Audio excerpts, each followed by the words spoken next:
এবার আসো গ্রাহামের ব্যাপন সূত্র। গ্রাহামের সূত্র না, এগুলো সবগুলোতেই একটু লিখতে হবে। এটা হচ্ছে গ্রাহামের ব্যাপন সূত্র। আচ্ছা, তো চলো লিখি আমরা একটু। গ্রাহামের ব্যাপন সূত্র, গ্রাহামের ব্যাপন সূত্র। তো ব্যাপন জিনিসটা যেন কি? হ্যাঁ, ব্যাপন জিনিসটা যেন কি? ওকে, ঘনত্বের পার্থক্যের কারণে কঠিন বলো, তরল বলো বা গ্যাস বলো, কোনো একটা পদার্থে এক মাধ্যম থেকে অন্য মাধ্যমে ছড়িয়ে পড়ার যে প্রক্রিয়া তাকে বলছি ব্যাপন বলতেছে আর কি, তাই না?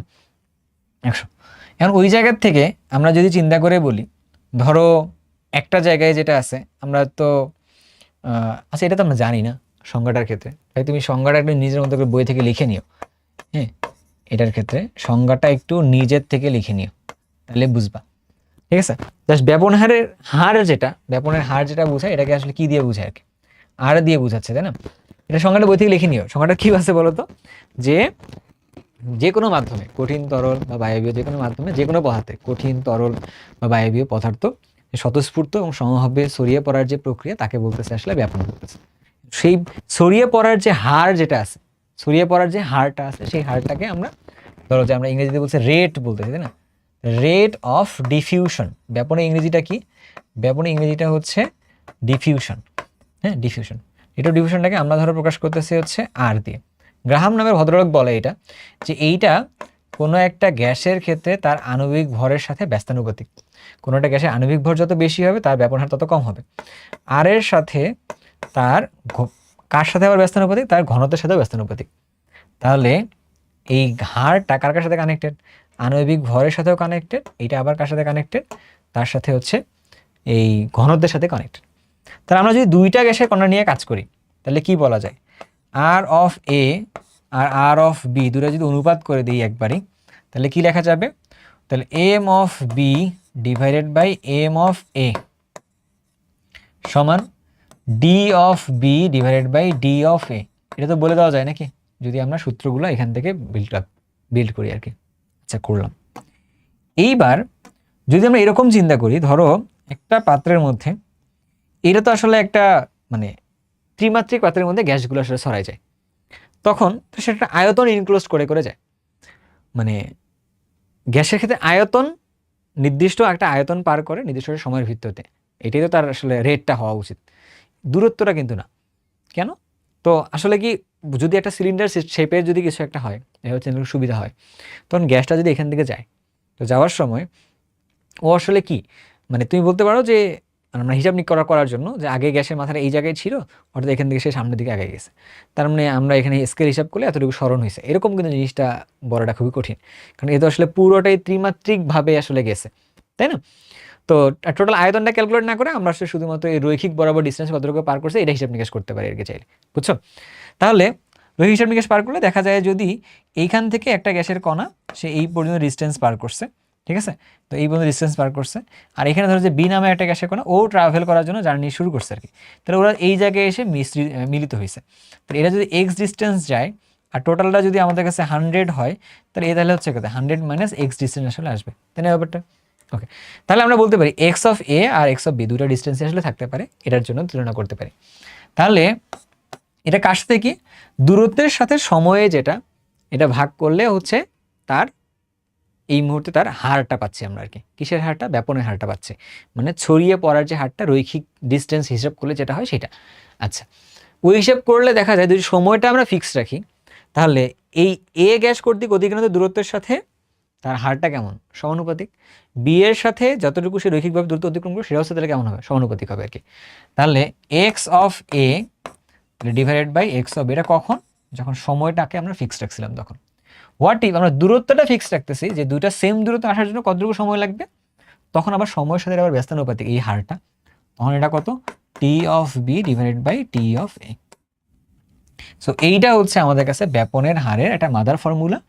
এইটাকে আমরা ইউজ করতে পারি ব্যাপনের ম্যাথগুলো করার জন্য আর কি। বুঝছো? ব্যাপনের ম্যাথগুলো করার জন্য। ক্লিয়ার? ওকে, তো চলো একটু সামনের দিকে আমরা আগে, এটা খুব জটিল কিছু না। কোনটি ব্যাপনের সূত্র? এই ব্যাপনের সূত্র কোনটা?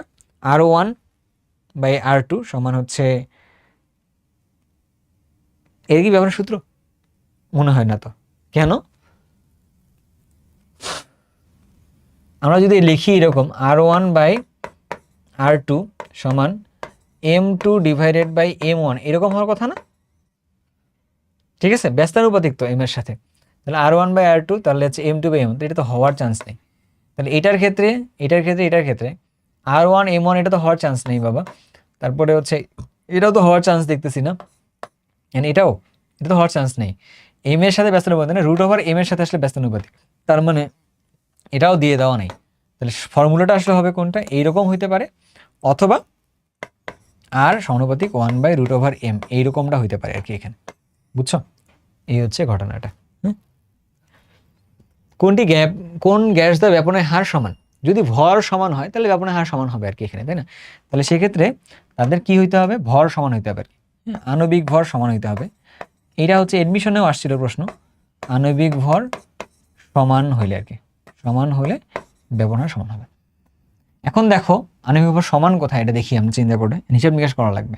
নাইট্রোজেনের এখানে নাইট্রোজেন হচ্ছে 28, তাহলে এটা হচ্ছে 12 আর 16 যোগ করলে এটা হচ্ছে 28, এটা তো সমান হয়ে গেছে, তাহলে এটাই তো আসলে অ্যান্সারটা।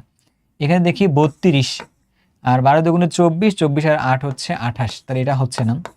তাহলে নাইট্রোজেন 28, এটা হচ্ছে 32, তাহলে এটাও হবে না। তাহলে এটা হচ্ছে 28, এটা হচ্ছে 32, এটা হবে না। ওটা কি বুঝতে পারছো? দুটোর ক্ষেত্রে আণবিক ভর সমান হলে আর কি। নিচের কোন গ্যাসটির ব্যাপন হার হচ্ছে সর্বাধিক? ব্যাপন হার সর্বাধিক। এখন আর এর সাথে ব্যাপনের সম্পর্ক কেমন, √, এটা। তাহলে যার ক্ষেত্রে এমটা হচ্ছে ছোট, তার জন্য আরটা হচ্ছে বড়। এমটা ছোট হলে আরটা বড় হয়। তাহলে দেখি একটু, এখানে ভর হচ্ছে 44, আর এখানকার ভর হচ্ছে 32, এখানকার ভর হচ্ছে 2, এখানকার ভর হচ্ছে 17। তাহলে ভর ছোট হলে ব্যাপনের হার সর্বাধিক হবে। তাহলে সেটা কোনটা হবে, এই যে হাইড্রোজেনটা হবে আর কি। বুঝছো? একই তাপমাত্রা ও চাপে এ ও বি গ্যাসের মধ্যে কোনটির ব্যাপন হার বেশি হবে তা গাণিতিকভাবে বিশ্লেষণ করো।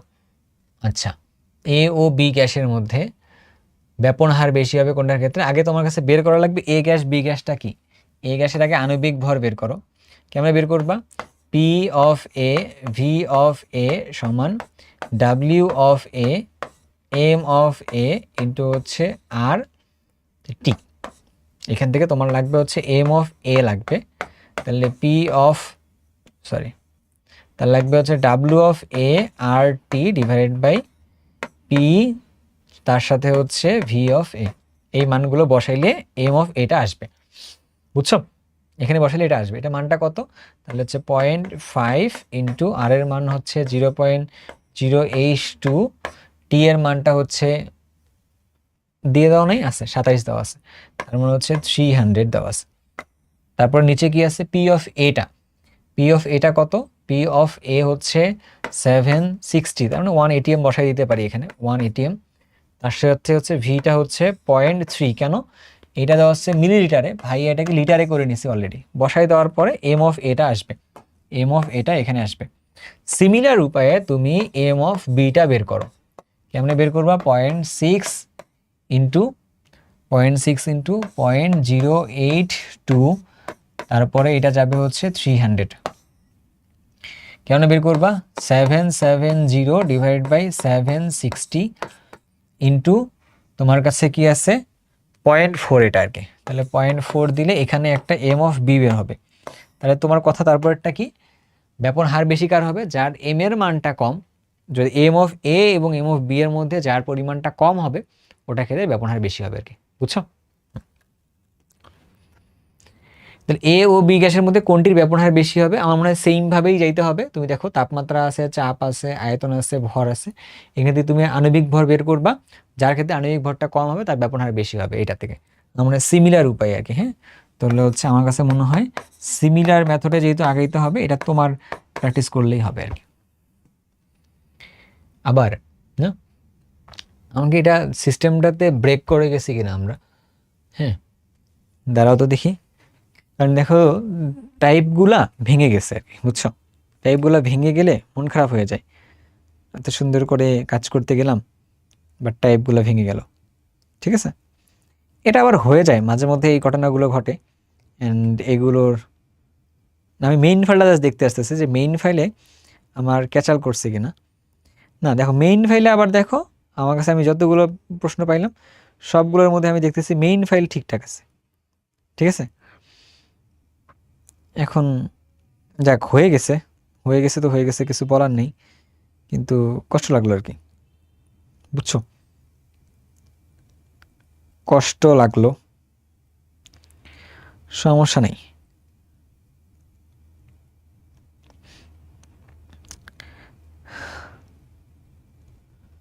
আচ্ছা, তো যাই হোক, এটা হচ্ছে মাঝে মধ্যে এক্সপোর্ট দিতে গেলে ঝামেলা হয়। আমরা একটু এদিকে দেখি, কোথায় যেন ছিলাম আমরা, এখানে না, এ গ্যাস যাচ্ছে, বি গ্যাস যাচ্ছে, এইটার সাথে অ্যামোনিয়াম ক্লোরাইডের সাথে ক্যালসিয়ামে বিক্রিয়া দিলে ক্যালসিয়াম ক্লোরাইড এর সাথে অ্যামোনিয়া গ্যাস উৎপন্ন হয়েছে, তাহলে এ হচ্ছে অ্যামোনিয়া গ্যাস। এর সাথে বিক্রিয়া দিলে, আচ্ছা এটা ইয়ার বিক্রিয়া না, জৈব রাসায়নিক বিক্রিয়া, এর সাথে এটা বিক্রিয়া দিলে বি তৈরি হয়, তার মানে হচ্ছে HCl তৈরি হয়েছে এখানে। তাহলে এখান থেকে তুমি দিলে হচ্ছে অ্যামোনিয়া, এই তুমি হচ্ছে HCl, সেই ছোট্টবেলার ম্যাথটাই হচ্ছে এটা। হ্যাঁ, কত দূরত্বে গিয়ে মিলিত হবে আর কি, খুবই ছোট জিনিস, বাট ছোটবেলার জিনিসটা আমরা এটা করছিলাম। R of NH3 এটা হচ্ছে HCl সমান M of HCl divided by M of NH3, বুঝছো?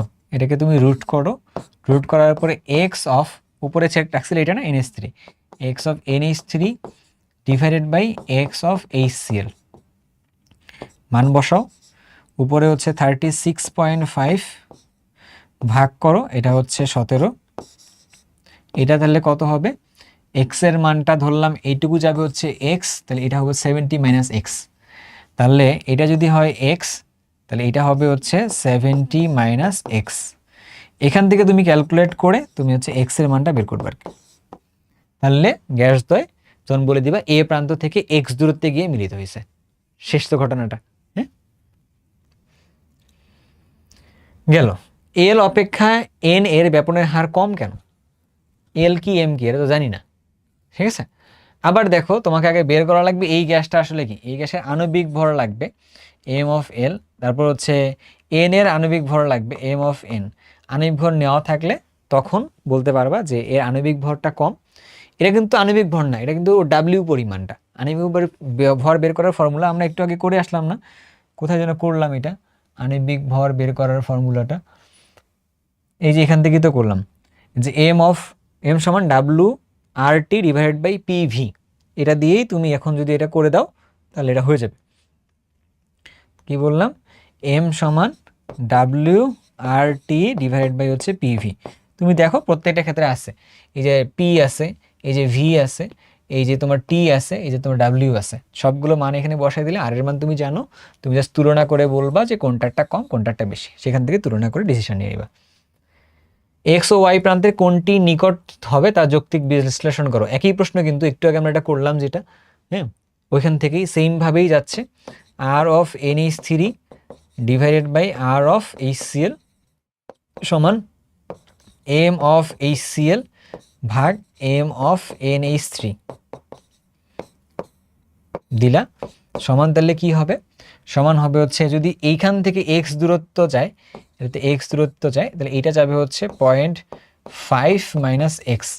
এখান থেকে তোমার x এর মানটা বের করতে পারলেই তো হবে, তাই না, যে x এর অবস্থান থেকে x y এর অবস্থান থেকে নিকটবর্তী হবে,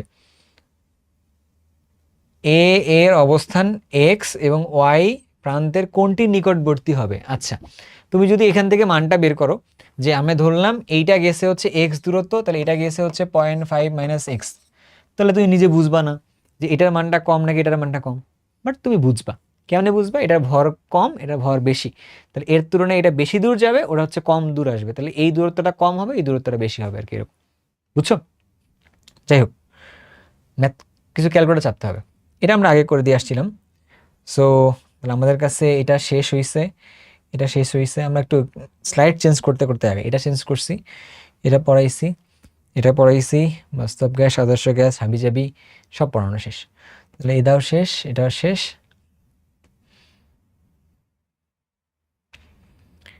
আচ্ছা, আমাদের কাছে কি বাকি আছে তাহলে, এগুলো পড়ছিলাম আমরা, মুখস্থ কথা মানে কি, আচ্ছা এখানে দাগে নিয়ে যায়। আচ্ছা ঠিক আছে, বায়ুতে H2S এর কত ppm মাত্রা মানুষের জন্য প্রাণঘাতী আর কি। আচ্ছা এগুলো কিন্তু মুখস্থ কথাবার্তা ভাইয়া, এই জায়গায় ভাইয়ার অনেক বেশি প্রবলেম আছে, দ্যাটস ভাই এমসিকিউ কোর্সের মধ্যে যথেষ্টভাবে করাইছি। একটা তোমার কথা বলি যে এমসিকিউ কোর্সে যতগুলো এমসিকিউ করাইছি এগুলো করলে এনাফ। হ্যাঁ, তো তোমরা যারা এমসিকিউ কোর্সটা পারচেস করো নি, এমসিকিউ কোর্সটা পারচেস করে নিও, তাহলে তোমাদের জন্য একটু বেনিফিট হবে আর কি। এটা বুঝছো? তাহলে এটা কত? এটা এটা হচ্ছে মুখস্থ মান রাখতে হবে আর কি। এটা মুখস্থ করছিলাম, কষ্ট করে মুখস্থ করছি, এটা কেন লাগানি জানি না। হাইড্রোকার্বনের জ্বালানি এবং কয়লার অসম্পূর্ণ দহন থেকে কোনটা উৎপন্ন হয়? হাইড্রোকার্বন থেকে তো কার্বন ডাই অক্সাইড হয়, সেটা হচ্ছে সম্পূর্ণ দহন হলে। অসম্পূর্ণ দহন হলে কোনটা উৎপন্ন হয়? কার্বন মনো অক্সাইড উৎপন্ন হয় আর কি। এটা বুঝছো? বজ্রপাতের সময় বায়ুমণ্ডলে কোন গ্যাসটি সক্রিয় হয়? তাহলে ওই সময় যে এটা মেডিকেল ভর্তি পরীক্ষা আসছিল, আমি এখানে একটা জিনিস বলে দিই, এটা খ নম্বরে হইতে পারে। এটা হচ্ছে নাইট্রোজেন ফিক্সেশন বলে একটা ঘটনা বলি, এটা তোমার খ নম্বরেও আসতে পারে, নাইট্রোজেন ফিক্সেশন। তাহলে বায়ুমণ্ডলে যে নাইট্রোজেনটা আছে ওই নাইট্রোজেনটাকে ফিক্স করার যে প্রক্রিয়া তাকে বলতেছে নাইট্রোজেন ফিক্সেশন বলে। এটা কিভাবে কাজ করে? ধরো বায়ুমণ্ডলে নাইট্রোজেনটা যেটা আছে এটা 945 কিলোজুল পার মোল হচ্ছে, এটার ভাঙতে গেলে এনার্জি লাগতেছে। এর সাথে লাগতেছে হচ্ছে অক্সিজেন যদি দাও ইনিশিয়ালি বিক্রিয়া করে না, বাট এটার মধ্যে দিয়ে তুমি যদি 3000 ডিগ্রি সেলসিয়াস তাপমাত্রা পাস করো, যেটা কিনা ইলেকট্রিক আর্ক প্রসেসে হয় বা বজ্রপাতের সময় হয়, দিলে এখানে কি হবে? এটাতে হচ্ছে নাইট্রিক অক্সাইড তৈরি হবে। সেই নাইট্রিক অক্সাইডটা আবার ধরো যে এনভায়রনমেন্ট অক্সিজেনের সাথে জারিত হওয়ার পরে এটা কি নাইট্রোজেন ডাইঅক্সাইড উৎপন্ন হবে। বুঝছো? এরপরে এই নাইট্রোজেন ডাইঅক্সাইড যেটা উৎপন্ন হয় এইটা বায়ুমণ্ডলের পানি যেটা আছে বা পানির সাথে মিলে কি তৈরি করবে? নাইট্রিক অ্যাসিড উৎপন্ন করবে। সেই নাইট্রিক অ্যাসিডটা মাটির ওইখানে গিয়ে ক্যালসিয়াম 2+ আয়ন বলে এক ভদ্রলোক আয়ন আছে, তার সাথে মিলে ক্যালসিয়াম নাইট্রেটে পরিণত হবে। ক্যালসিয়াম নাইট্রেটে পরিণত হবে, ধরলাম ওখানে যা আছে রেখে দিলাম আর কি, এরকম। বুঝছো? সো ক্যালসিয়াম নাইট্রেট যেটা উদ্ভিদের কাছে, এইটা ক্যালসিয়াম নাইট্রেট আয়নটা সে আসলে গ্রহণ করতে পারে। তার মানে বায়ুমণ্ডলের যে নাইট্রোজেনটা ছিল এটা আনইউজড, এটা ইউজ করা যাইতো না, কারণ এটাতে বন্ধনটা ভাঙাতে অনেক শক্তি লাগে, এই পরিমাণ শক্তি সাধারণ অবস্থায় থাকে না।